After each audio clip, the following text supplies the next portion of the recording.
We are live. Hello, wrestling fans. I'm Brian B, and this is my co-host. Big Daddy J. And this is Video Wrestling News. Big Daddy J, can you let the listeners know what we're going to be doing today? What we're going to be doing today is talking about Raw this Monday night, which was a excellent show. I agree. I'm gonna start out with it. Nice. We saw the Authority come out, and they had all the superstars on the ramp, and then they announced that we're going to have a battle royal later tonight, and then they announced a stretcher match between John Cena and Kane.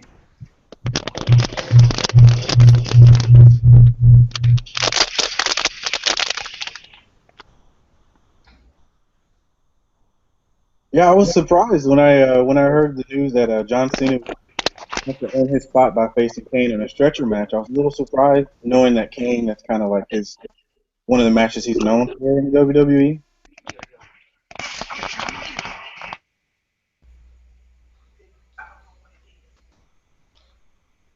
You there?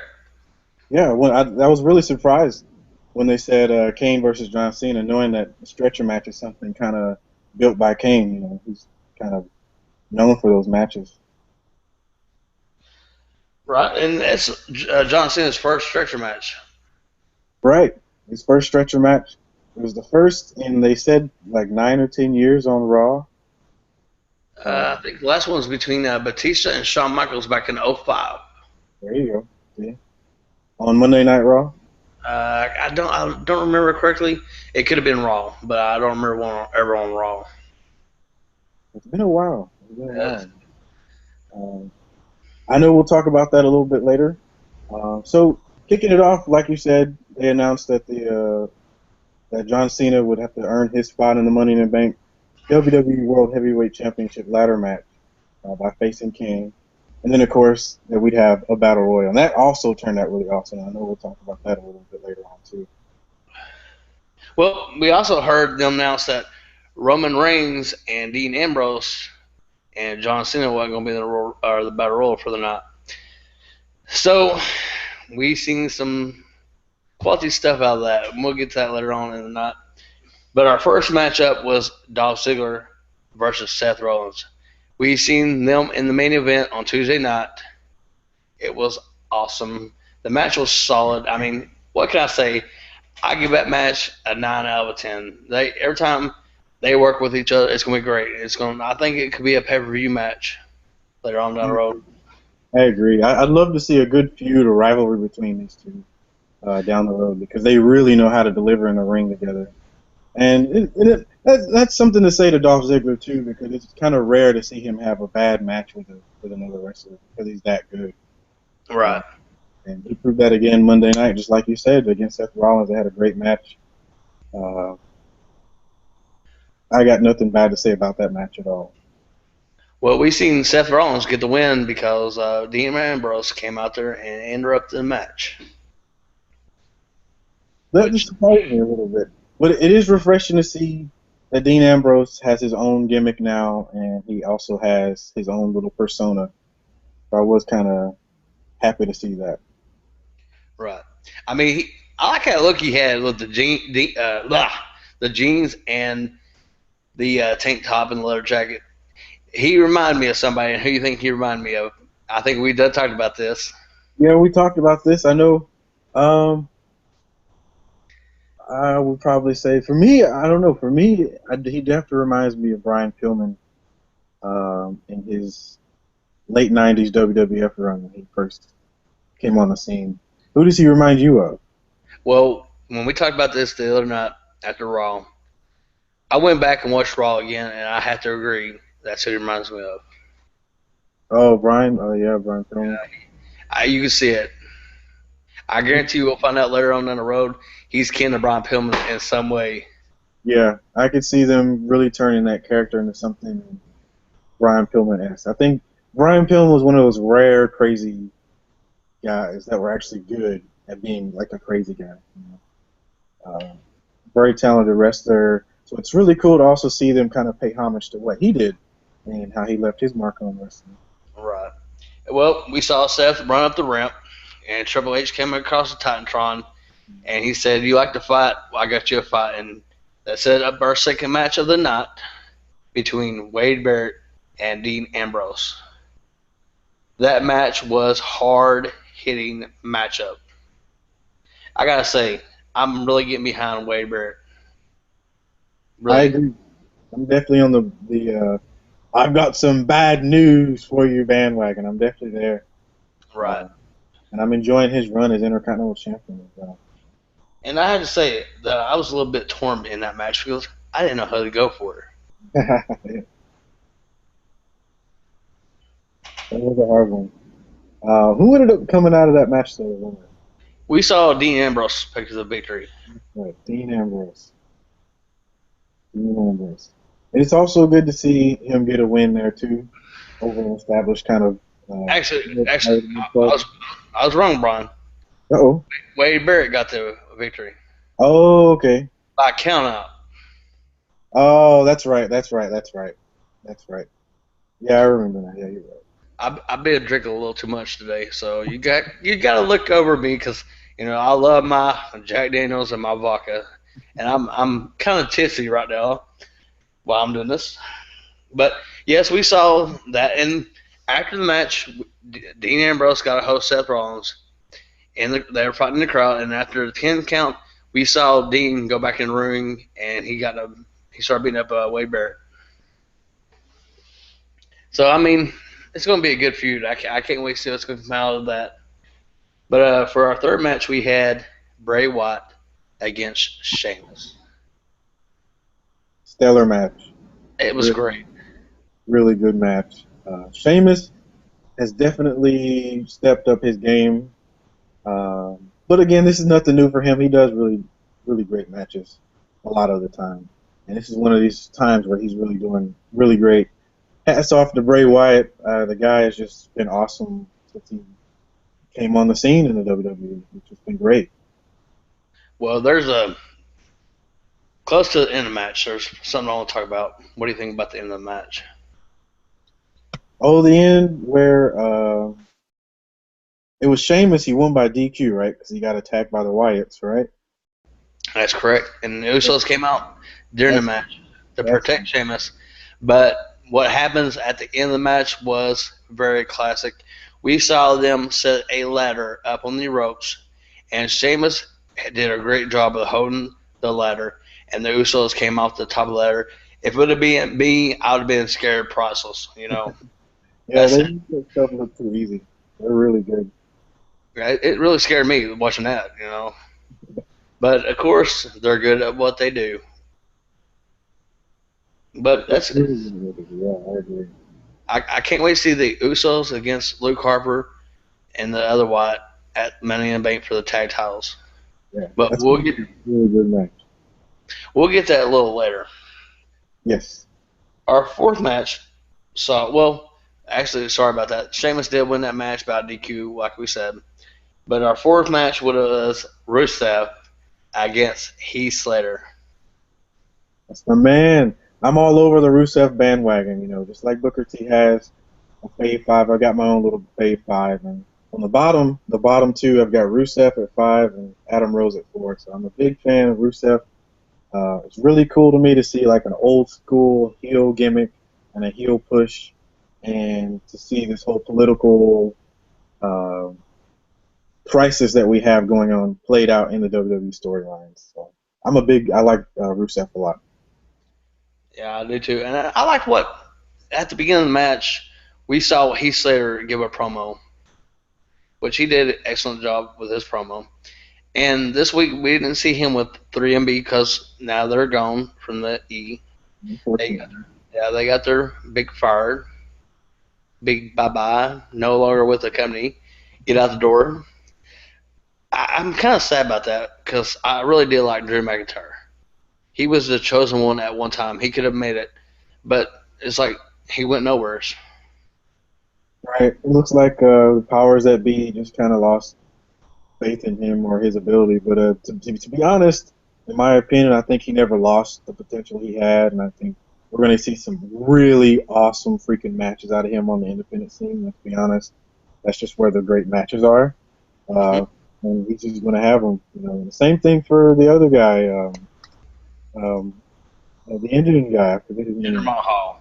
Yeah, Jinder Mahal, very talented guy. I was kind of surprised to see him go. Um, he's definitely kind of not really been anywhere important since he came on the scene. So I was kind of disappointed to not really see him get involved in like a serious rivalry. I think he would have done a good job. Um, but yeah, alas, he's gone. I'm sure we're not going to see the last of him. But Heath Slater's doing a pretty good job by taking up the slack and making a And name for himself with that promo. they kept Hornswoggle off the air, except for when everybody's on the ramp this week. And then we saw Rusev, of course, pick up the win. He just poor Heath Slater. He demolished Slater. After that really awesome promo, Yeah. yeah, I felt so bad, but yeah, he just got fed to the beast that is Rusev. It's my man right now, and of course, to be fair, we all know what's going to happen with Rusev. We know that he's eventually down the line going to get fed to Johnson. That's his purpose, and then he'll go back to being a mid Carter for the rest of it.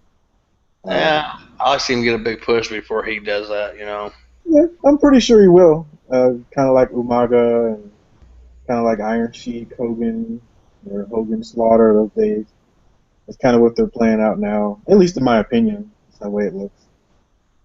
Yeah. Well, I'll tell you what. What do you think about him being a little puppy dog with his manager? She tells him when to release hose and what to do and all that stuff. What do you think about that? I think it's unique because we haven't really seen that in wrestling too often, where the female manager kind of has control over the male wrestler. So maybe it's a good step in progress. I don't know, but I think it's one thing to show that Lana, being that she's from Russia, kind of has that power and control that a lot of Russian women present in their presence. I think it's just a gimmick. If I was him, I'd probably be scared too because I heard most Russian chicks are, quote, quote, mean. That might be true. I don't know. I'm pretty sure there's some that are pretty nice, but they're this the stereotype is yes that they're much tougher than most. But Well, he's our very fifth match. I'm going to head on to our fifth match if you're done talking about Rusev. well. I know One more thing about Rusev and Lana. uh-huh. I will say that Lana is beautiful. She got nice legs. I like the Yeah, legs. I said it last week. I love the legs because it reminds me of Stacy Keebler. Sorry. yeah. She's got legs. Yeah, yeah. Lana's very pretty. I agree. I think she's very beautiful. Supposedly, those two in their personal lives are an actual couple, but I don't know if that's true or not. Well, I guess I'm gonna have to go to E and beat up Rusev. Well, she's Uh, gonna be like, Rusev Crush. I love when um, she does that. After the match, we go to the backstage segment and we see Kevin Hart. Kevin Hart, my man, Kevin Hart. You gonna learn today. Yeah. I love seeing him on Raw. What happened with Kevin Hart? Well, he's backstage, and Adam Rose and his Rosebuds come in, and they're all doing his little theme, whatever. And Oh. Kevin Hart looks at the announcer, and he goes, "They're doing that in my ear." And he says it again like three more times. It's funny. And then we have a match set up between Adam Rose and Fandango, and the special guest announcer is Kevin Hart. Kevin Hart. It Yeah, was I short. agree. It was a short match, but it was a decent match between those two. Yeah, we got what we needed out of it. We had the funny style and the comedic style of Kevin Hart mixed with a nice little segment to kind of get the Rosebuds and Adam Rose over with the fans, and I think that's working. I'm like I said, he's number 4 on my list, so I'm a big fan of his. I like the fact that he's an older worker, getting kind of his roster calling, if you will. So pretty cool. He's 42, correct? Yeah, I think he's early 40s, late 30s. I definitely know he's not in his 20s. I know that. And I know he's been wrestling for quite some time. Um, then after the match, of course, we saw Kevin Hart and Adam Rose get carried out of the ring. They went cross them with the rosebuds.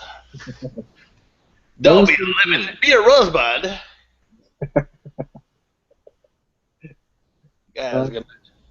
You want to talk about what happened with the Roman Reigns and Vicky Guerrero? oh man. Okay, to start out, we have a backstage segment, and throughout the night, Roman Reigns is trying to butter up Stephanie by motivating her to stand up to the authority and not be pushed around. And she's kind of playing this role, and eventually he gets to her, and she agrees, and she also agrees eventually throughout the night to give him his chance to be in the battle royal. But we'll talk about that later. But what happened with them was that as he and Vicky Guerrero are discussing him trying to get into the battle royal, she has the coffee of the authority, Triple H and Stephanie, and she's supposed to be running these to them. Now, of course, Roman Reigns convinces her somehow that she needs to kind of leave the area. So she does that to go do something, and he decides to slip something in the coffee of both Stephanie and Triple H. Long story short,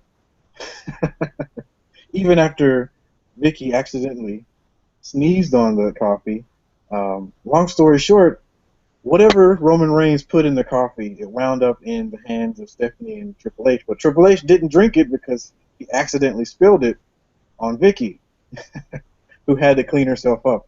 But the funniest part was Stephanie McMahon actually drank the coffee. Yes, she did. And after she drank it in a later segment, she wasn't feeling so well. So Triple H and Vicky are trying to console her while she's in the bathroom. So the next thing that happened was Vicky went in to try to console her, and Stephanie puked all over Vicky Guerrero. And it wasn't like a little bit, we're talking like the Exorcist type puke. It was disgusting. I actually felt my food I ate up that night come back up.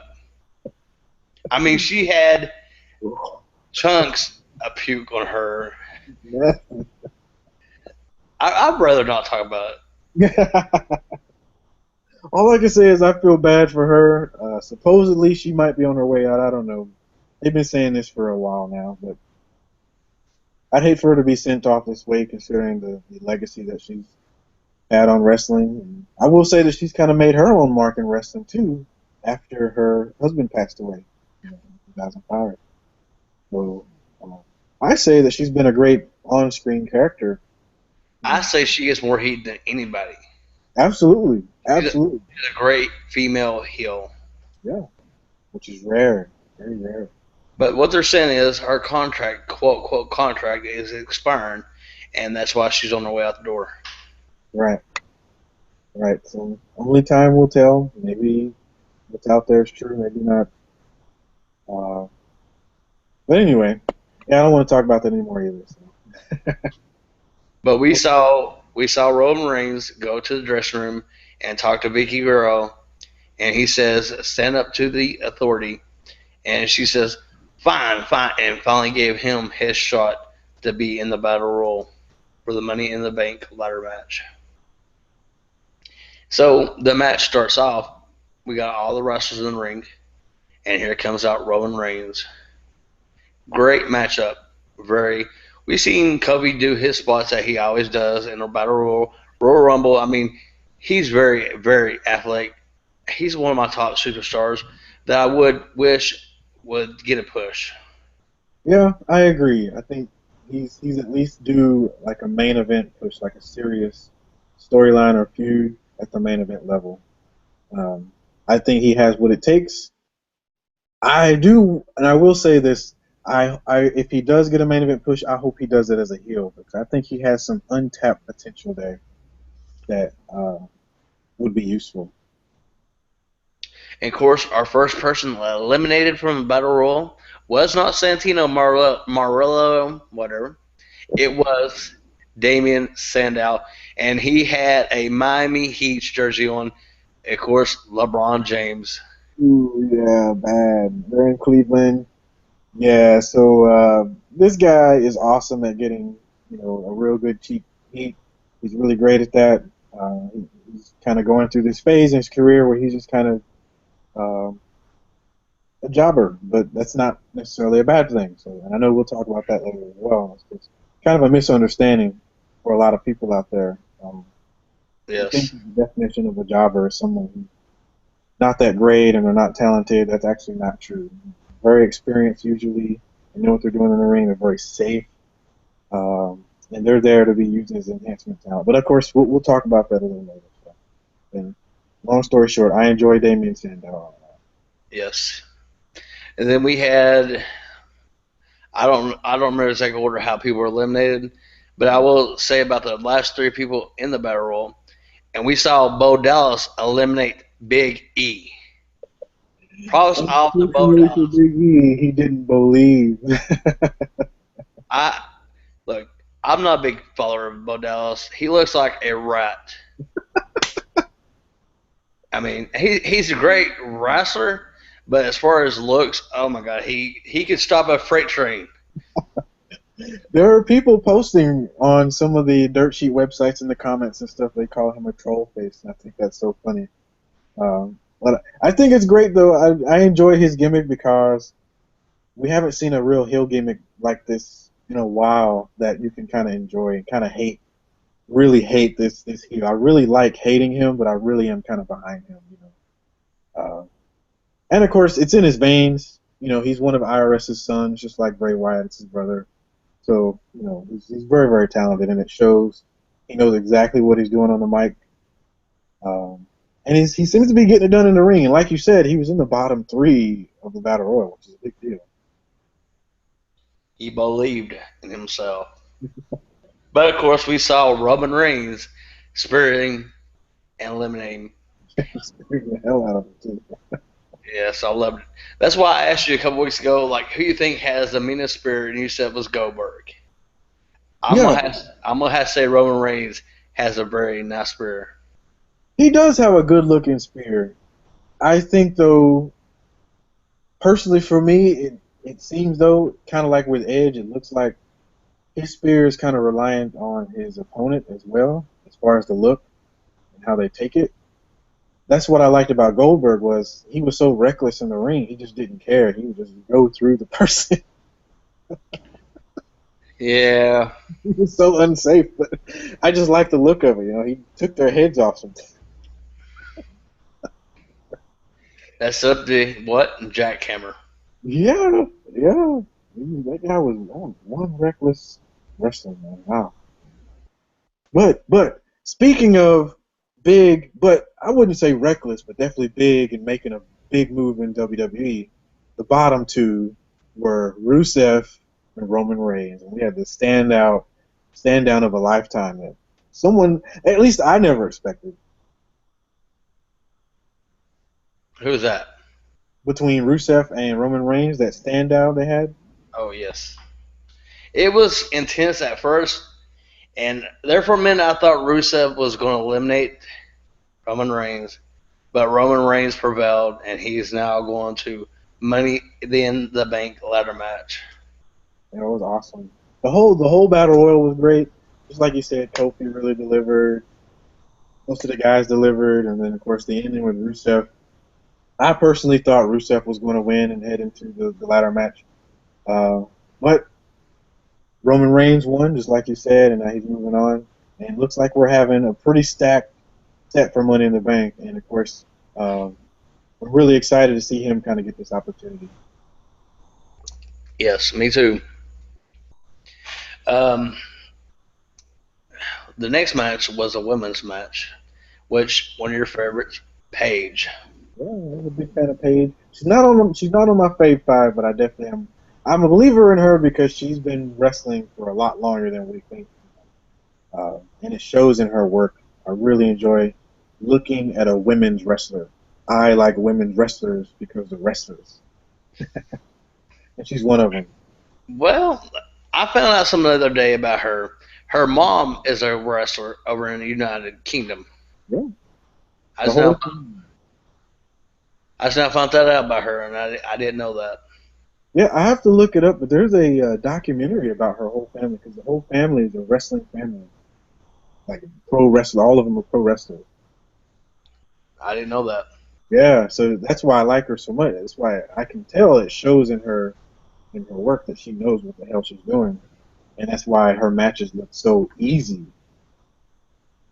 I just wish that there would be a little bit more character development. I wish they would talk about that more in the WWE, her family legacy and everything. Build her up and make it worthwhile for her being a champion instead of someone who just bounced onto the scene. Right. Um, she wrestled one of the Funkadactyls. What's your thoughts on that match? Yeah, with Paige and Cameron. That's right. Yeah, real quick, simple match. Nothing special. Paige won with the Paige Turner submission. I think that's what she's calling it. Um, it was solid to me because it just kept her over as a champion, as a fighting champion that hasn't been beaten yet. As it's for the championship. Who got the victory in that match? Paige did. She won with the Paige Turner submission hold. Okay. Well, see, I'm kind of bad for this, but every time a Divas match comes on, it's always a bathroom break for me.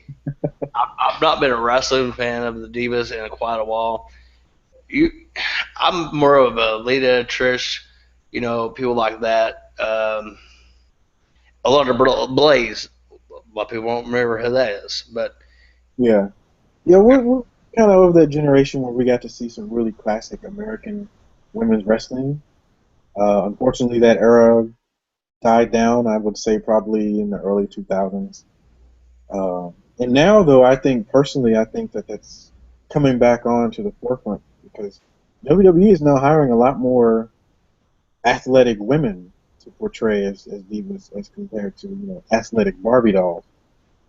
They're understanding people like Kelly and all the other ladies that have left recently, excluding Beth Phoenix, were Barbie dolls and came in and got their 15 minutes of fame and moved on. Uh, I thought Beth Phoenix was a Barbie doll. oh, I think she's very pretty. I wouldn't call her that. You can definitely tell that she's like a wrestler. Plus her experience. I mean, and of course Natalia. I mean, Jesus Christ, the She freaking. is a Barbie doll. I'd say she's pretty. I mean, Barbie doll is in like the fake tan, blonde haired, not really in wrestling to be a wrestler, they're in wrestling to be famous. That's what I mean by Barbie doll. So I see people like Natalia as like a real women's wrestler because knowing that she actually has a huge resume of experience in women's wrestling, Hmm. and of course the family. I can talk about Mae Young about when her and Miss Kitty were at a pay per view. Yeah, I won't go into any more details. I had to look it up. I'll talk about on the next show, so that way I can tell the fans what pay per view to check out. But that's when I was involved in the women's matches and stuff like that because we got to see more bras and painting matches. I love that kind of thing. Well, yeah, I can understand too. I mean, you're But see, the thing is, they had those kind of matches, but also they could actually have a match. You know, it wasn't like that's all they could do. right. They did still have some very talented women. Uh, but I would say, personally, for me, I just like the wrestling aspect of women's wrestling more. I didn't really care for like the pig pen and the mud wrestling, and it was just dumb to me. But then again, I'm not a straight guy, so uh, I guess I got to enjoy the wrestling aspect of it a little more. That's kind of what I like, and I think that we're seeing a lot more now is that you're seeing a lot harder working women than you have in recent years. Uh, at least in the WWE. The knockouts have always had it. They've always had it because they have real women's wrestlers as their division. You know, WWE is starting to just now go back and hire those people. So I think Well, it's only a swing. I think the women's division's getting a lot better. So for me, I'm trying not to go to the bathroom all the time. well, it's like this. WWE wasn't giving their divas a chance to go out and show what they could do. So that's why I kind of quit following it because their matches were going for like a minute and a half, 2 minutes. Right, right. Yeah, I agree. It's probably been the last 10, 15 years or so of just stagnant crap. But as you've noticed, we've been having a lot more matches lately on wrestling, or at least on Raw. We've been having a lot more cursing on Raw. We've seen a whole lot more dangerous spots on Raw. So to me, it kind of feels like whoever is in charge is kind of taking certain aspects of the Attitude Era and kind of bringing them back. Not all of it, but some that work. And I'm enjoying it. I am too. I am too. But so we saw Paige get the victory in that match. Now our eighth match of the night, which we had 9 matches total on Raw, unbelievable. It's like a stacked pay per view. Is great. And I would have to say Vince McMahon was in charge of Raw that night because they got rid of some writing team. So we saw him come back and be in charge. Now our eighth match was Goldust and his mystery partner against Rob Baxel. Ooh, yes, this was to me out of any moment that stood out to me. This was probably the one that stood out the most because I was so surprised.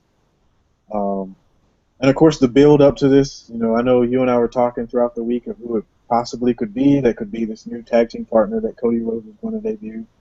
And I know personally, I had no clue that he had this planned, and I think it's so awesome. It was very. I know my wife watched Raw with me, and she says, "Who in the world is that?" And she kept asking me throughout the whole show, "Who is that? Who is that?" And I love his interest because it's so close to Goldust. Now, would have been more epic is if they would have bought the wig back, the long blonde hair that Goldust used to wear. Yeah, I I mean, it was hopefully awesome. we see more of that. I hope this gimmick sticks around. And I got to tell you, that whole hand thing he does with the star, and then he does that creepy look. Yes. Wow, that was really cool. I enjoy this gimmick. He looks really really comfortable doing it, which is really good. And I think it's really kind of awesome that he's kind of paying homage to his brother. 'Cause I know you and I talked about how his dad didn't like the Gold Dust gimmick in the beginning when he first adopted it. Right. So it was kind of cool to see Dusty Rhodes this time around kind of give the nod off to his boys and say, you know what, I did do good. I did good. But it was a short match. We saw, which his name now is Stardust and Long, Goldust, pick up the victory, I love which it. I enjoyed the match. I can't wait to see where they're going to go with this whole storyline. Me too. Me too. I hope it goes until WrestleMania because I think Goldust and Cody could deliver a WrestleMania match. Yeah, that I think they would probably have match of the night if those two went at it. Um, Goldust is still, in my opinion, in the prime of his career. This guy, he can still deliver like nobody's business. He can still deliver, but the reason I say they can deliver a quality match is because they're brothers, and when you're a brother, you grow up in a wrestling family, you're going to wrestle each other in the backyard, on the couch, on the floor, anywhere, and you're going to learn each other very well. So that's why I said that match will deliver. Oh yeah, I agree. I think it's very few times where that hasn't really worked out well. I know the Hardys had some really bad matches when they tried to face each other, but outside of that, whenever it was a brother versus brother or family, it was always really good. Go So back and look at Owen Hart and Bret Hart. exactly, exactly, classic rivalry, and that rivalry lasted years and years and years between those two. But we go on to our last match of the night, main event, another qualifying match for Money in the Bank. We got John Cena versus Kane in a ladder match. Oh yeah, oh a stretcher match. Oh, stretch match. I'm sorry. It was for the ladder match, but yeah, it was a stretcher match, and it was kind of was correct me if I'm wrong. Was that the first time they had a finish line on the ramp? I didn't understand either. I was like, are we driving stretchers up the ramp? I've never seen one because most time people get put back in the back of the ambulance and they drive off, Right. or they go push them into the back area. So why was there a fishing line? I don't. Yeah, that was a little strange, but I will say I will tip my hat to John Cena once again, and also Kane, because they did have a really good match. It was interesting because we saw Kane get hit not once but twice in the nuts with a stretcher, and he went down the ground. And he said, "I think he said son of a bitch or something." You could read his lips, and oh wow. We saw John Cena put Kane through a table with an AA. Awesome. We saw Seth Rollins and Randy Orton come out to the ring. What do you think about that? Well, as soon as they came out, I said, "Oh, I knew something was up," and it kind of had me thinking about which way this was going to go. Of course, in my mind, I thought that maybe Cena was going to win, but then when Randy Orton showed up with Rollins, I was like, "Oh, maybe Kane is going to win." But of course, Cena won. Well, we saw Dean Ambrose come back out in the night, which he was on the show quite a few times. Yeah, a lot of TV time that night. We saw him run close on Randy Orton over the top rope. We saw him get rid of Seth Rollins, and then Kane came back in and chokeslammed him. But one of the things I do want to talk about that I kind of disliked during that match was a DDT on the steel steps. There was no connection with John Cena at all to the steps. And I hate to call out like bad things, but I seen that in that match, and I had to say something about that. Can't ruin that perfect $1 million franchise face. Well, and then there's a couple more mistakes during that match. We saw John Cena try to carry Kane and put him on the stretcher, and Kane falls down off the stretcher. That's like bloppers. If you want bloppers on wrestling, go back and watch that match. And Oh, then the finish was John Cena pushing him to the top of the ramp. Kane sets up like he used to back in the day, grabs Cena by the neck and getting ready to choke Slammy. When he goes for it, Cena reverses, hits the AA on the stretcher, and that was another what the F moment. yeah, that was great. I, they look weak right at the end, so I couldn't get with that. But Super Cena is back. Sorry, folks. Yeah, this is something we know. The guy is going to have a awesome spot in the company until he dies. That's just something I've gotten used to. I can't tell people to get used to it because it's up to you to decide how you want to be. But me, I'm gonna try to be positive and realize that you know, WWE doesn't think like I think, and that's fine with me. You're right. Super Cena is back. He's still got his spot.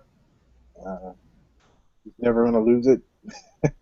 CM Punk learned that, and yeah, so But don't get me wrong. I respect John Cena. He's great. He's a great person. It just, I think WWE they feed us with him too much. yeah, I agree. He's a respectable guy.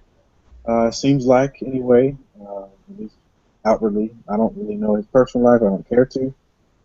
I respect his work ethic and what he does in the ring. And lately, he's actually impressed me a lot in the ring. So I can't really say bad about it, especially his matches with Bray Wyatt.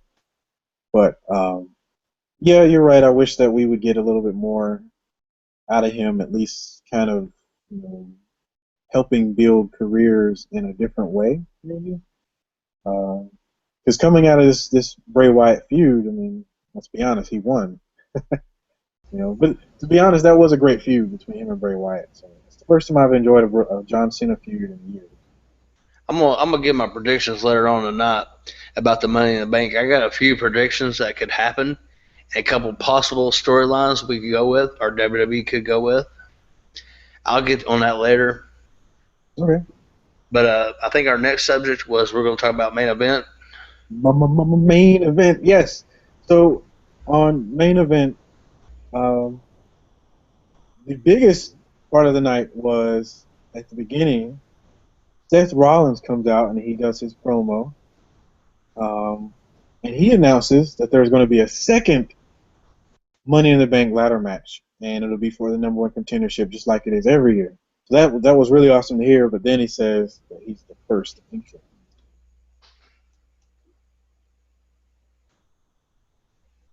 So it looks like his connections to the Authority is paying off. I didn't watch main event. I really wanted to see it, but I had to go somewhere, so I didn't have time to catch it. I should have went back on the network because I got the network. But I really want to see the White family against the Usos in the Sheamus match. Oh yeah, I didn't get to watch that either. I only saw the Seth Rollins promo. I had to finish some work, but yeah. So he announced that. As far as the other matches, I think there was a Santino and Rusev match. We already know how that ends just by thinking about it. Of course, Rusev wins with the accolade. Uh, I want to say one more thing about Rusev is that I'm enjoying the fact that they are rubbing in our face in typical heel WWE fashion.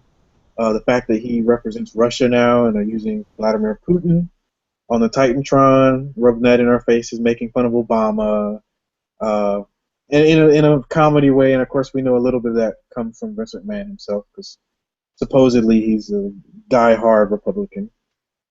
But I love this whole Rusev thing, especially when he wins his matches and they do the whole fireworks and he's got his arms up and they drop the Russian flag. I really love the fact that they're pushing that around.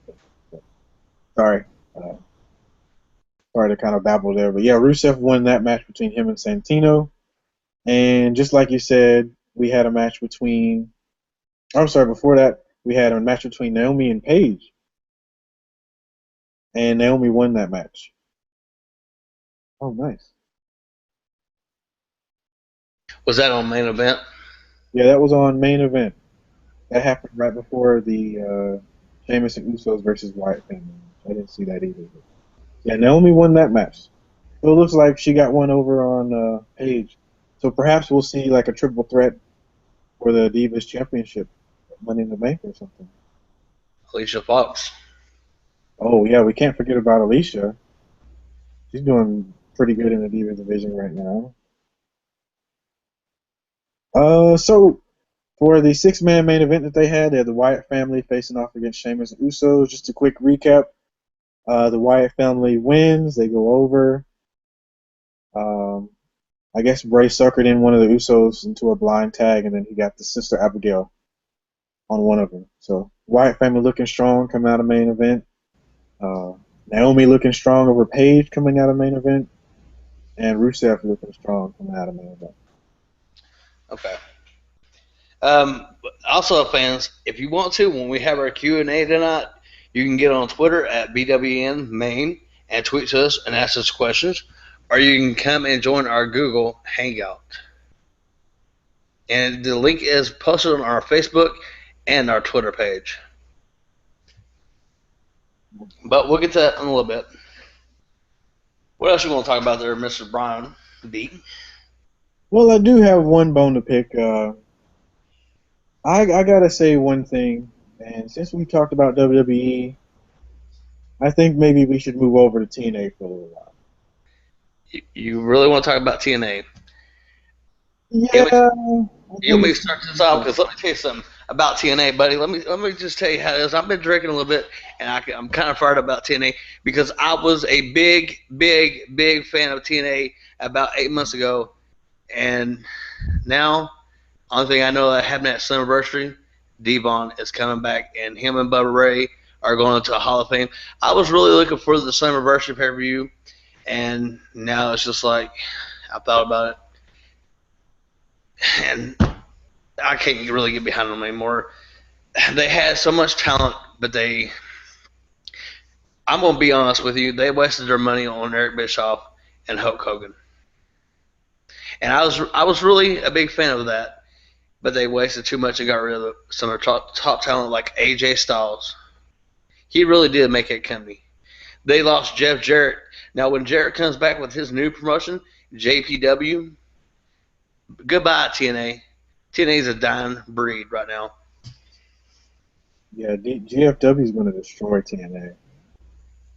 Jeff Jarrett knows the ins and outs of TNA. Oh wow, he's going to destroy. Oh yeah. Dixie Carter, all she is, she's a little kid that has money backing her up, and she buys all these little toys, as me and you talked about. She buys toys and tries to play promoter, booker, and all that when she don't know shit about the business. You're right, and it shows in all her business decisions.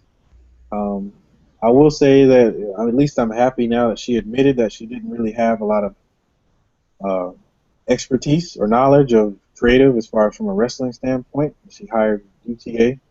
That's at least working out, but everything else, yeah, yeah.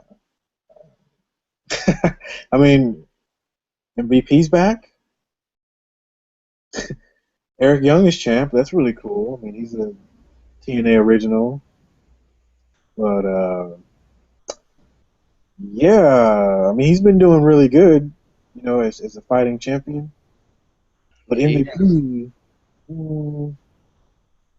I don't know. MVP's kind of wishy-washy to me. And I suppose that he's working under a handshake deal too, so I don't know if that's true or not. That's what the dirt sheets have reported. But I'm not really into the whole MVP thing. I was kind of happy to see him come back, and be in the limelight, but yeah, him getting injured kind of ruined the main event. However, they did replace it with actually a better main event. You really let me be honest with you. I know when we said we was gonna start this stuff and come and do our VW and kind of thing, we was gonna talk about TNA. But after watching it and watching it and watching it and trying to give it some, I was trying to get back into it. I don't think TNA is worth our bandwidth. Ooh, that's hard. We did main event in like what 3 minutes. TNA's not even worth that. Wow. I I don't can. really hate to give up on them. I don't want to. Um, I mean, they have some great workers over there. I mean, great workers. But the problem is Dixie Carter. She yes, don't know anything about our business. right, and it's un, And it's that's like unfortunate. that's like these other dirt sheets and stuff like that out there on the internet. They're a bunch of smarts think they know it all. When they Right, don't know shit about the business, they ain't never stepped a foot in a ring, which we both have. So we got experience with our business, and we're not going to talk no bullshit on this news channel. right, right. But when they lost Sting, also was a bad thing for him. I know he's an old guy, and he tried to stuck it out with them. But now supposedly he's going to get a contract with WWE, which we don't know if that's going to happen. But Right. we've been hearing that Yeah, for years. We've been hearing that for years. yeah, it's the same old story with TNA. Honestly, the best thing for TNA is they just need new management, um, and that has to come from a wrestling experience standpoint too. It can't be just or at least if they're going to put someone in charge like her that doesn't know the business, that individual needs to be surrounded by people who are willing to give wrestling input, knowledge. And she She tried tried. that with Hogan She and tried Bischoff. that with Hulk Hogan, but he took her money and ran Exactly. back home. She had Bischoff in this year and Hogan in this one, and basically that was how it was for a few years. And she assumed that they would stick it out and really help the company. Of course, that's not what happened. It was the same shit that Hogan did back in WCW with the cruiserweights. He Right. ran. He if you remember, he ran Chris Benoit, Eddie Guerrero, Chris Jericho, all those guys off. Right. And look, they got to WWF and they rose to the top. Yeah. Yep. I agree. And unfortunately, she's missing out, and she's not doing so hot in the management sector. I guess their attendance is down as well, quite a bit at some of their shows. Slammiversary, we don't know the pay-per-view buy rate yet. We may not find out for a while. So I don't know. I want to give them a chance, but you might be right. Maybe it is a waste. I'm. You think about it, you got independent federations out here that are drawing more than TNA does. Yeah. That's saying that your company cannot promote, it can't advertise, your shows and get fans to come in here and watch it. Right. When I go down the road a little bit, I can see signs up for independent shows, and they're talking about who else is going to be there, and I'm pretty sure their shows will be stacked. Mhm. And I mean, only thing good about TNA, besides outside the guys that are in the back, they got some great workers. Like I said, the only good thing about them, they have a TV contract. Right. I think it was Stevie Richards who said it best, and he said TNA is just an independent pro wrestling organization with a TV deal. And yeah, you're right. He's exactly right. All they are is just an independent pro wrestling org. They're not really. I'd like to think of them as number two, but yeah, without that TV deal, they're nothing. And I will say, speaking of their TV deal, since they're with Spike and all, I think that this whole House of Hardcore and Dixie Carter, Tommy Dreamer, Bully Ray, I think it's a big, big work. I think it's another draw for ratings or something down the line. 'Cause didn't they do something similar to this the last time the former ECW guys invaded TNA? I think you are correct. Doesn't Tommy Dreamer work for TNA? He works in the backstage area. And he hasn't been fired yet for speaking out against Dixie. Hmm. Oh well. Well, time will tell. But I think personally we can see right through this, and it looks like total bullshit. Um, if they're going to do this and rely on the former ECW guys again, to me this is just old news. We've seen this over and over. You know, there's been House of Hardcore. Shane Douglas had his whole hardcore fed. This has just been something that sprung up ever since ECW One Night Stand. It's just hardcore reunion, all this stuff, and it's just I think it's worn out, and it's worn out its welcome. In my opinion, I would rather TNA focus on what they have as far as current wrestlers and stars, and look to build them and actually market them as stars. Right, right. What else are your thoughts on TNA? Uh, Go ahead and let it all out. What do you think? Really, what do you think about it? I, I want to be positive. I hope the best for the company.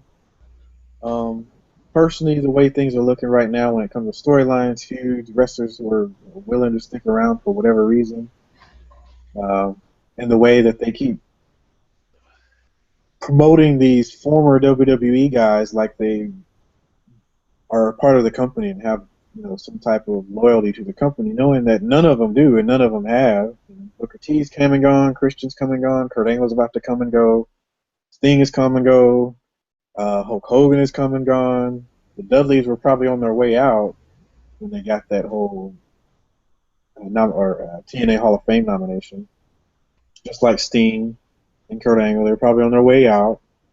This is one way of trying to keep them around. But anyway, hopefully they don't have the Hall of Fame ceremony in the freaking lobby of some low budget hotel like they did with Sting, and have people dress business casual instead of in a fancy dress and tie or fancy suit and tie with dresses and look elegant and glamorous and really make it into a big deal.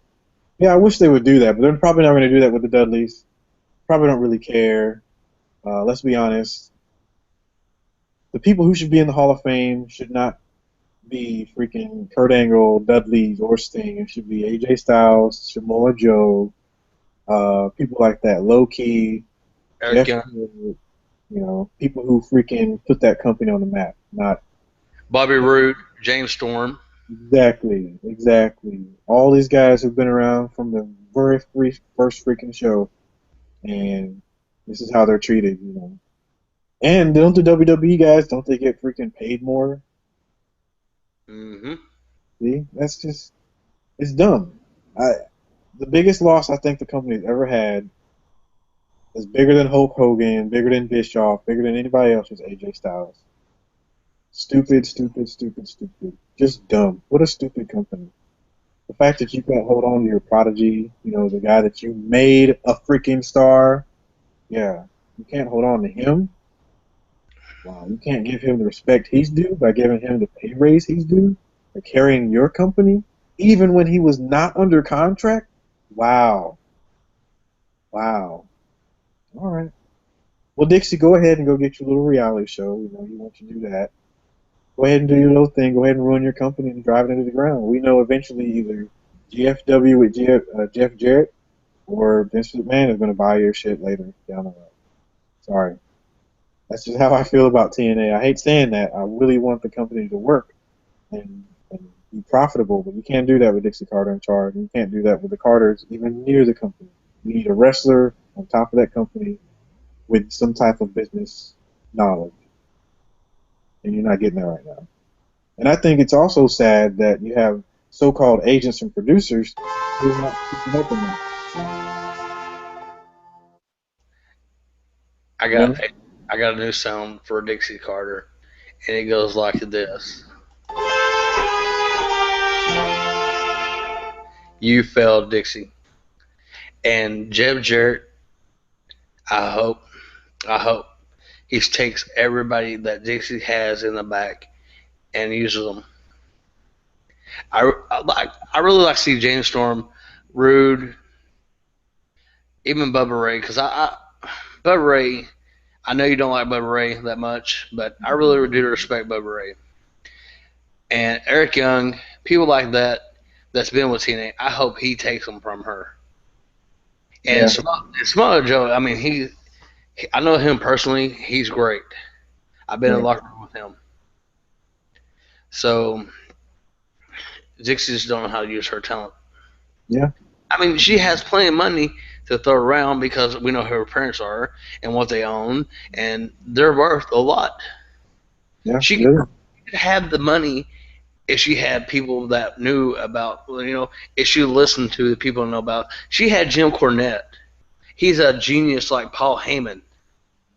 I mean, even Raven. Raven, I don't know if you know who he is or what he knows. He's a very intelligent person. Yeah, His character might have not showed that he was intelligent, right. but he's very smart about the business. She once had him, and who was he under back in the '80s or '90s? Think about it. He was under Paul Heyman. Paul Right. Heyman is a great mind for the business. Absolutely. I mean, she's missed opportunity after opportunity with people. But that's all I'm really gonna say about TNA. I might watch it if they do something that catch my attention. Right. Uh, yeah, to not end too bad on a bad note, I will say I enjoy the fact that Bobby Lashley's back in some type of capacity. Um, I think it's great that the X Division is doing well as well. I'm a big fan of Manic as well. I like Manic. And some of the other guys there. It'd be nice to see somebody like Low Key or somebody come back around, but who knows? You Um, you talk about Bobby Lashley back. Him and Kenny King and MVP are running a little group right now, and I'm like, that's Nation of Domination all over again. oh yeah, and that's kind of weird too. They haven't even named their group. They've been on TV for almost 2 months now. I'm thinking TNA, you should start doing you and not trying to copy the WWE. I know back in about a year ago, I saw WWE trying to copy TNA. Right, right. Now it's the opposite way around. That's kind of something that's happened throughout wrestling history too. WCW copied WWF, WWF copied WCW, and ECW, and then both companies copied ECW and then stole all the wrestlers. That's just something that happens in wrestling. I think that's part of the competition. Now I've heard people talking things, and they talked about CM Punk going to TNA. Let me tell you something. If CM Punk with TNA, it wouldn't change anything because Dixie don't know how to use him. Yes, he could draw, but it wouldn't change the fact Dixie don't know what the hell she's doing. Yeah, she just has no clue, and the people under her, like producers and agents, who don't speak up enough, who don't stand up enough for the guys in the back and the ladies in the back, then I have no respect for them either. Guys like Al Snow, Tommy Dreamer, one of the Pritchards, or whoever's around now. Where are you at? Where are you? Where's your experience? Why don't you stand up? Where's D'Lo? Where are they? Are they just taking orders and just rolling with it because she's the boss? You know, if you Mm-hmm. stand up, the rest of the guys will. Eventually, she can't say no to everybody. But that's just me. Hopefully, she'll get fired soon. I'm hoping her mom and daddy shut her down pretty soon. I hope they all leave. All Mm, three of them just leave. Go away. Because they haven't helped much either. They haven't gotten rid of her from her position since she's, done her thing. They know she's a horrible businesswoman. right. She can make deals. She just can't deliver. She can't deliver on revenue. She just sucks. We got a question here from Twitter. It's from Melissa. Okay. She said, "What do you all see the WWE doing with Daniel Bryan now when he comes back? And do you think he will have the championship again?" Ooh, I'll let you answer first. I'll let you go ahead. Uh, that's an easy one. Thank you, Melissa. We see with Daniel Bryan, yeah, it could be a while before we see him again. I hope he gets healthy and happy when he returns. Uh, when he gets back, I hope to see him back in the main event picture, uh, with a good rivalry that makes sense. Maybe against Bray Wyatt or someone like that. And will he be in WWE? Will he have the WWE World Heavyweight Championship again? Yeah, I think the company knows who and what they have in Daniel Bryan. He's a workhorse. He'll do whatever he can for the company. He'll represent it right. I think he's one of the. He reminds me a lot of John Cena in his character because he also doesn't drink or smoke. He takes care of himself. He doesn't get into trouble. He doesn't drink and drive. He's a good model employee. What are your thoughts? I would have to agree with you, unless they really do think he's a B plus player, then we won't see him with the title again. Right. But I really hope. Well, I'll go ahead and tell you about my predictions for Money in the Bank. There are several ways it go. Okay. That If was a Rennie, question you had too, from Jeffrey Brown. Nice. I'll get that here in a second. Oh, you got it. You're going. He asked, "What are our thoughts on WWE World Heavyweight Championship Money in the Bank ladder match?" You're already about to get into it. Yeah. Okay. But I think if Randy Orton wins the Money in the Bank, it'll set up a feud between him and Batista at SummerSlam. Because Batista's going to come back and he's going to be pissed that he didn't get that title match that he was promised. Right. Now, if Cesaro wins, we're going to see a feud between him and Brock Lesnar, I think, at SummerSlam, because he will eventually get rid of Paul Heyman, or Paul Heyman will get rid of Brock Lesnar, which I doubt Paul Heyman's going to get rid of Brock. So I'm going to say it the other way around, that he sides with Brock Lesnar, and then we see them wrestle at SummerSlam. If Bray Wyatt wins, I see him and John Cena having one more match at Battleground before SummerSlam, and will somehow enter John Cena, and I think we might see Bray or Daniel Bryan come back and fight for John Cena at SummerSlam against Bray Wyatt. Now we could also see John Cena win the Money in the Bank, and I'd like to see him and Bray Wyatt fighting over. But it could be Daniel Bryan. It could be a three-way dance at SummerSlam between those three. That's true. Roman Reigns. The only way I could see it possible if he won would be somebody like Seth Rollins win the first ladder match, for the number one contender spot and all that. I could see Seth Rollins cashing in, taking it from him. And now I could also see Seth Rollins coming back to the Shield, back if Randy Orton also won the Money in the Bank, he could turn on Randy Orton and go back because they get one over on the Authority again. You don't know how it would go. If Alberto won, I don't have nothing for him because he's just in the match to take a beating. Yeah, I agree. Although he is the underdog in the match, so I'm going to go for him this time around. I think Alberto's the man to win, him or Cena. Um, but I think Alberto is going to be the guy heading into SummerSlam to beat, and will be beat with a belt.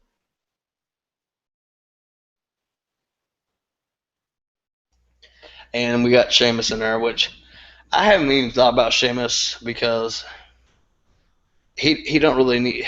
There's no feud for him right now. He's fine where he's at. What's your thoughts on Sheamus? Sheamus is a workhorse, man. He's one of those good hands you got. Um, he's definitely always pretty much going to deliver. Definitely works his butt off. He actually tries really hard to be a babyface. I give him credit for that. Um, I enjoy him more as a heel, though. It's obvious the fans do too. But he always gives some really great matches, and I really hope to see him around in WWE for the next several years. And I think he will be around. That's two good questions right there on Twitter. If any of you fans would like to call in, you, Melissa or Jeffrey, would like to call in, or whoever else is watching us, go ahead and come and join the Google Hangout. We'll answer any questions you got for us on Google Hangout. We can answer questions off of Twitter.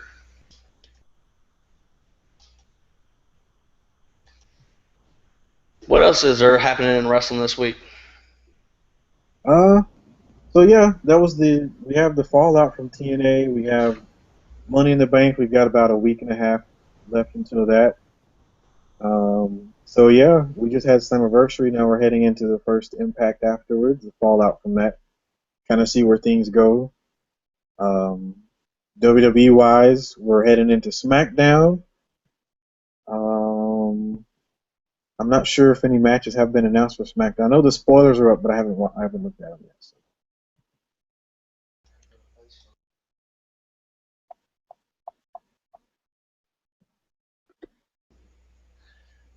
I'm going to check it out right now, see if I can come up with any other news.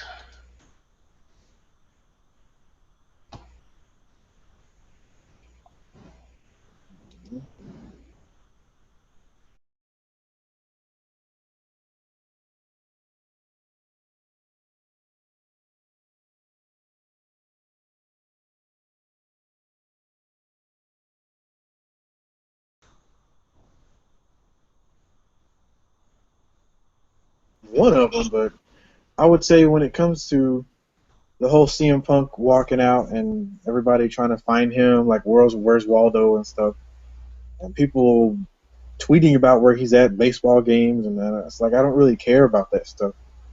And I think it's time we forget about Punk in a wrestling capacity for a while. We probably haven't seen the last of him, but I think it's time we kind of leave him be, let him fade away like he kind of wants to. But I don't know what this fascination a lot of people have is with finding him and reporting everything, every single move he's making, like he's President Obama or Nicki Minaj or somebody, you know.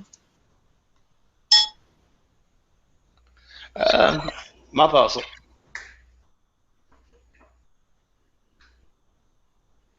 Can you hear me? I can hear you. Something happened to the computer. It crashed. My thoughts on CM Punk is right now, WWE don't need him. They have Seth Rollins. That could be another CM Punk. Right. You can see a lot of CM Punk in his gimmick as well. Especially back when he had, I can't remember, the Coat faction. You remember that? Who is this? CM Punk, the Code of Personality or something like that. Oh, his song. Mm-hmm. Yeah. Well, that group he had, Oh, the Straight Edge Society. yeah, that one. I couldn't remember the name of it for nothing. That was an awesome faction. Ended way too quickly. Because at one time we did see CM Punk with hair. Yes. Yeah. That was what he was known for.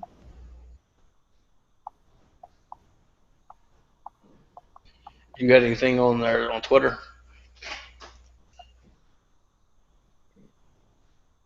There we go. Well, let's check here to see. Let me go over there. We have another question from Melissa. She asked, "Do you think that Seth Rollins has really left the Shield, or do you think that he is undercover and will be back?" Oh, I think you answered that earlier, right? Yeah, What are your thoughts? You said he probably. Well, you said it could go either way, huh? it can go either way. Yeah, I agree.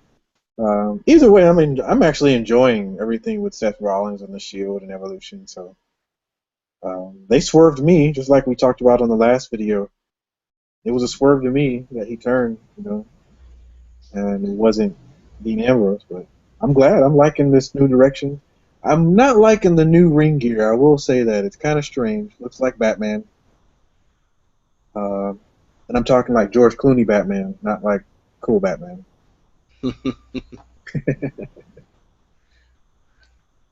Did you check out his new ring gear? Morale? It was on. He debuted on main event, and they posted it on the dirt sheets from the SmackDown taping. Okay, I didn't see that one. Oh yeah, it's funny. He looks like Batman. Like I'm talking like picture him in like the Shield instead of the Shield uniform. It's exactly the same, but looks like a rubber Batman suit, like he's trying to be a superhero. Okay, Yeah, it looks weird. Uh, I don't know where they're going with that either. I like his new music. I do like his music. Yeah, he's got cool music. Dean Ambrose has some pretty interesting music too. I hate Cesaro's music. I can't stand his music. I think you and I talked about that too. I'm still trying to figure out though. I mean, if Seth Rollins really did leave the Shield, where does that leave the Shield at? I mean, where's Dean Ambrose and Roman Reigns going? Are they going to split up? Because we didn't see Dean Ambrose wearing anything from the Shield, like their gear on Monday Night Raw. Oh yeah, I see big things for all three of them, and it looks like management knows that too. So I think the sky's the limit with all three. We probably will see a triple threat for the WWE World Heavyweight Championship within the next couple of years. Like I said though, CM Punk is the past. This is the future. Right, I mean, I'm gonna miss CM Punk, but we don't need him. right, and that shows too. Sorry, Punk. Yes, I'm sir. sure he doesn't give a damn either. I'm sure he could care less. He's got AJ Lee. I was going to say something, but yeah, AJ Lee's with him right now. So I'm sure he could care less. They also just got married recently, by the way. Yeah, and I believe that was you that tweeted that on our at VWN main Twitter account. Yeah, they got married last week sometime. Nice. So Congrats off to them. Hopefully they'll be happy. I do actually hope to see AJ Lee back. Pretty soon. Yeah, that's definitely another women's wrestler that I like. I don't like calling them divas. She's a women's wrestler. Really good wrestler. I like her psycho kind of thing going on with that. Yeah, she was the it girl. What 2 years ago during the summer? Hmm. She's kind of stayed pretty long. She was the longest reigning Divas champion in history, which is really awesome. Yeah, I can't wait to see her around again.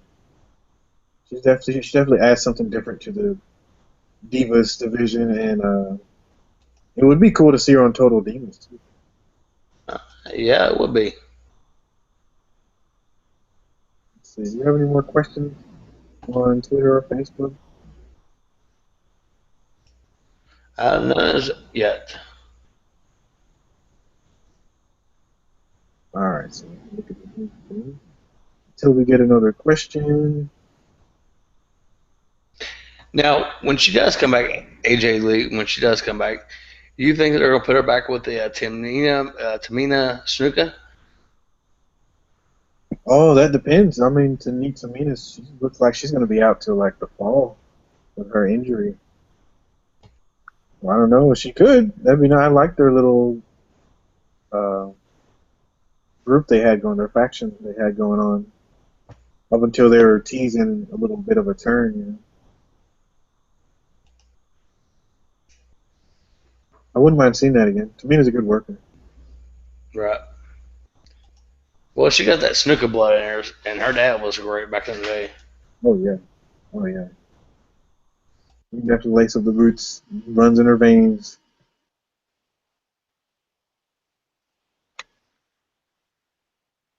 Okay.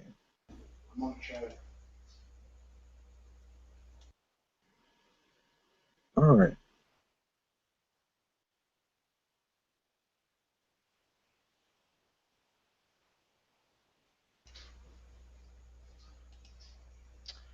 Let's see here. What's going on?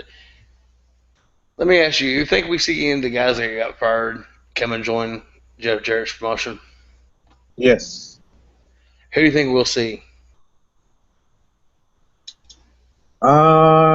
Probably Rotus. Probably.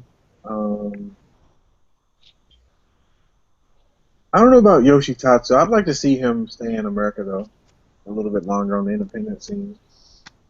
But I know he's probably going to get welcomed back to Japan pretty well from this. Who else was fired? I'm trying to remember now. There's Drew McIntyre, Jinder Mahal. Yeah, I'd like to see them. I'd like to see both of them. Yeah. But I don't know. Are those names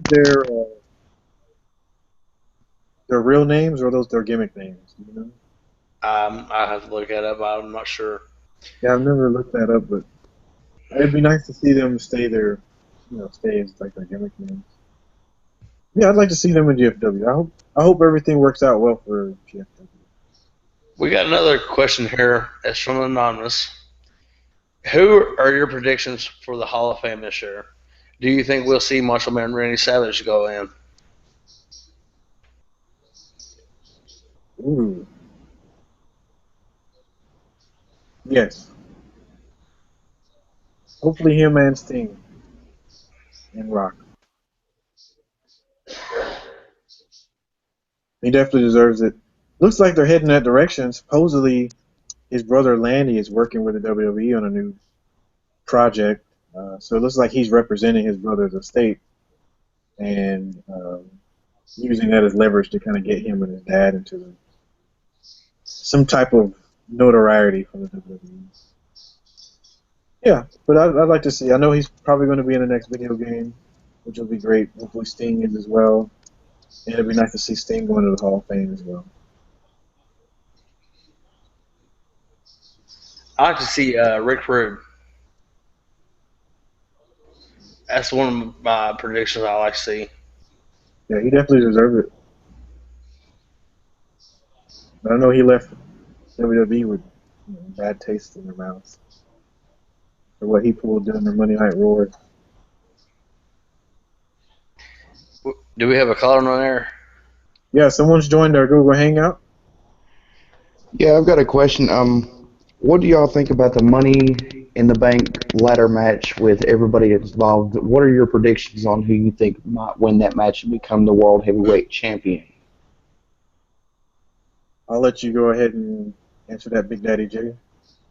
Well, we've done talked about that once tonight. You got any more questions? You can go back and watch the video again. But my main prediction probably be Randy Orton Yeah, or Cesaro. Those are my two main predictions.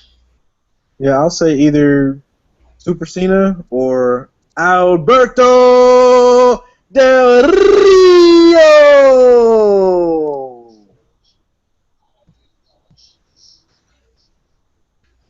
Good Okay. worker. So is there a possibility that John Cena may win this Money in the Bank match, or could Roman Reigns possibly walk out as the champion? Who do you think? It's kind of a hard decision for me because Roman Reigns has kind of been improving lately, but then again you got the stretcher match between Kane and John Cena, and John Cena ended up winning that and becoming into the Money in the Bank ladder match. So it's kind of hard for me to decide on who would become the champion. I agree. It, 'cause that match is pretty stacked as far as who's in it. It's kind of it's hard to really decide who might. It'd be nice to see a new WWE World Heavyweight Champion and a new person that's never held a championship like Bray Wyatt or Cesaro.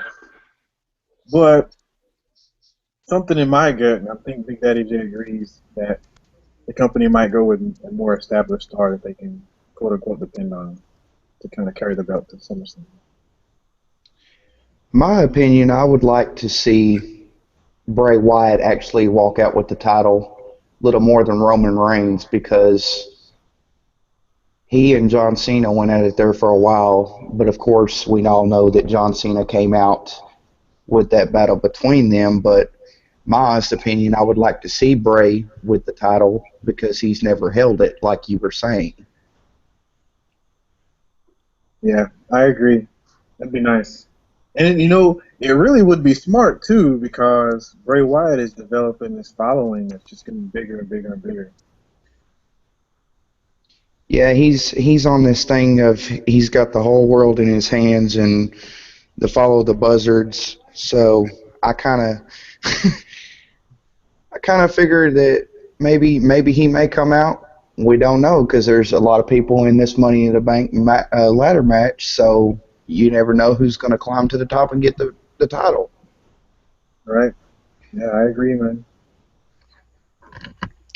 Are you enjoying our show, Jeffrey? I sure am. I love it. That's great to hear. You got any more questions for us? No, that's all I have for now. Thank you, guys. I appreciate you calling in, buddy. All right. Thank you very much. Thank you. Y'all have a good night. You too,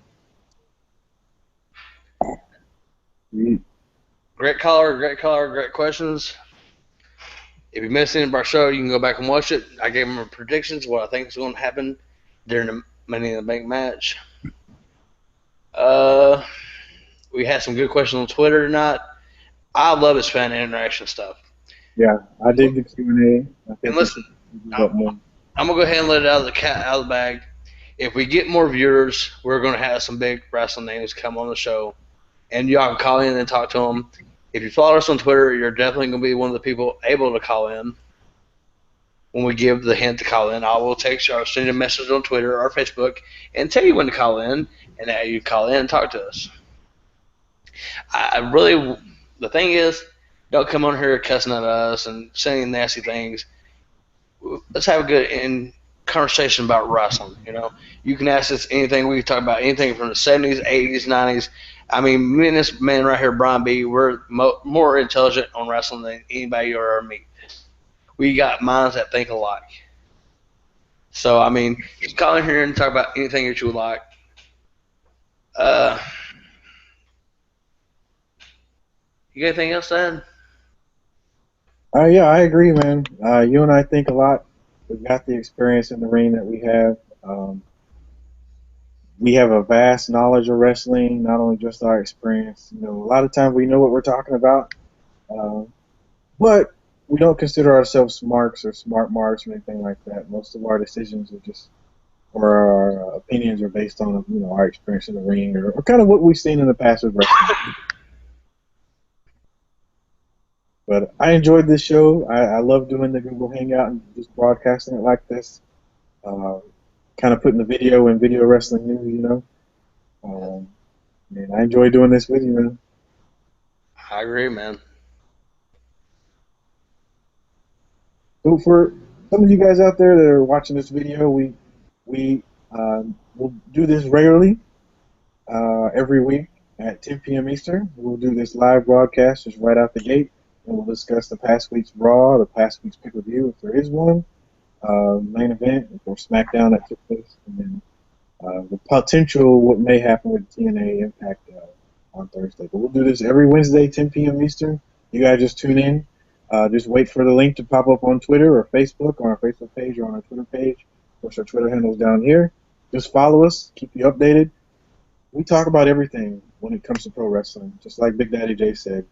Everything 60s, 70s, 90s, 80s, WWE, TNA, Ring of Honor, House of Hardcore, GFW, even a little bit of Japan, Ring of Honor. We talk about all of it. We love wrestling.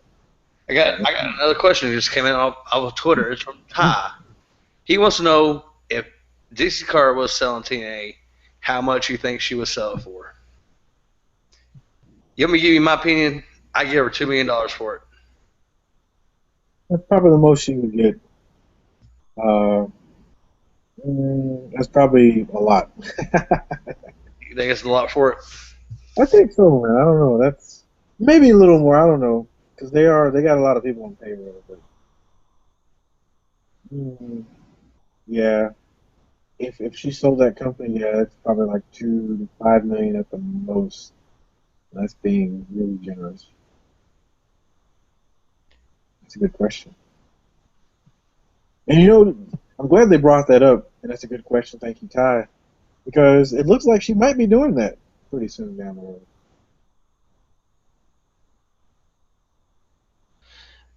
Melissa tweeted again. She said, VWN, y'all have really done a great job tonight with the show, and I love hearing your views on the WWE, and I can't wait to next week. Melissa, thank you for being active on Twitter with us. If you ever want to call in, just call in and talk to us. Thank That's where you. any of you fans out there, like I said, want to call in. As long as you follow us on Twitter, you are able to join the show. Just let us know you're watching, and that's it. Nice. Do you have anything you want to talk about? Anything else? Every Wednesday, 10 p.m. Eastern Time, we will be doing this live. If there's anything you want to talk about, just let me know. If there's something you've got a question about, text it. Send it a message. There's so many ways to get a hold of us. We got Twitter. We have Twitter. We have our own separate accounts of Twitter. You can always find us on social media.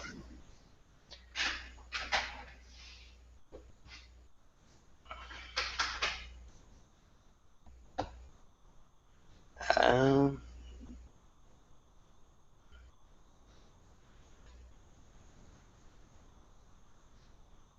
that's it. That's all I got for now. All right. Next week. Well, Big Daddy J, like I said, I enjoyed this week's video. I'm looking forward to next week.